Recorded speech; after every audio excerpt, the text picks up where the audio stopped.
My career path is, and let me say to any and every young person, each career path is as unique as your fingerprint. So we don't need to copy anybody. And it's a good thing because mine, you could say, was like a zigzag. My career path was not from here to there. But for people who follow a straight line, that's them.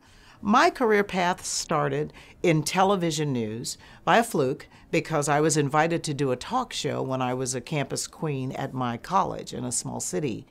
And so I started because one of my broadcasting professors said something that stayed with me. And he had been an NBC war correspondent, and he was one of those, a lot of those old rough guys, they were my trainers.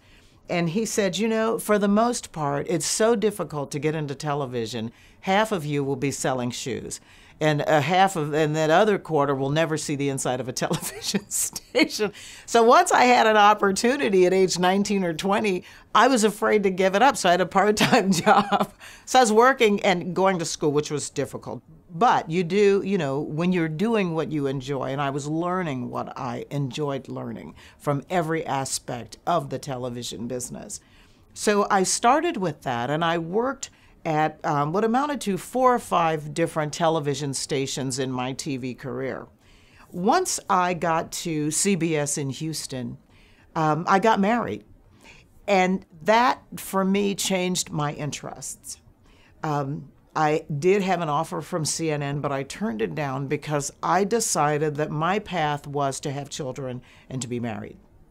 And so that took my career in other directions. So I worked for the mayor of Houston as a public relations person for her. And you can say, when you represent an elected official, you're helping them so that they show up in their best light. And you're helping them when maybe, something is going wrong. Let's say there's a protest and you help the communications for that. Let's say there's a disaster in the city, you help with that. Or there's something announced that's really good and great for the public. You help with the announcement of that.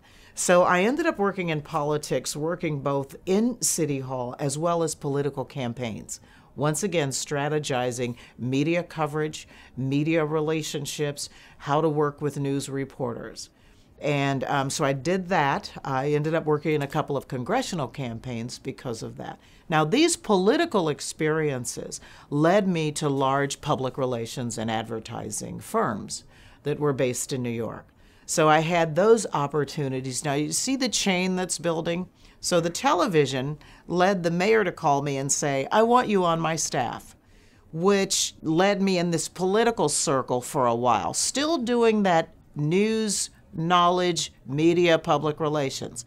So then that led to the connections to get into public relations agencies and firms. And then that led to other companies, like I worked for Shell Oil. And I represented Shell Oil at one time with the news media. And that job is a nationwide job because when you represent Shell from coast to coast. And so I was part of that department that, explained gas prices to the news media and to the public. And whenever we had some sort of crisis or disaster, we decided how we would explain that to people and what that meant. And so that led to corporate, and then that led to different entities. And eventually it led me to the real estate community, where the entity that I work for now wanted someone with my background.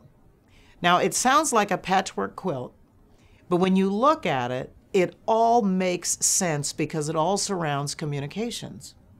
And I think sometimes when people are young, they assume they have to do one thing forever. And you don't. The more you do, the more you learn about other things. And if you like those other things, I say do them.